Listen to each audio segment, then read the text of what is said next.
Welcome to this video on accessible images. Images are a powerful way to convey information in a document, but screen readers can't interpret them without proper tagging. That's where accessible images come in. What makes an image accessible? An accessible image is an image that has proper figure tag or image tag. Alt text, a textual description of the image. Correct placement in the tag tree.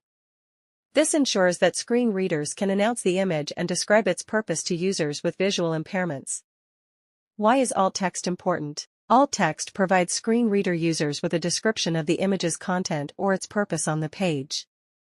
For decorative images, alt text can be left empty. For informative images, alt text should clearly describe the content or purpose. Benefits of accessible images. Provides context to screen reader users. Makes content more inclusive. Ensures compliance with accessibility standards.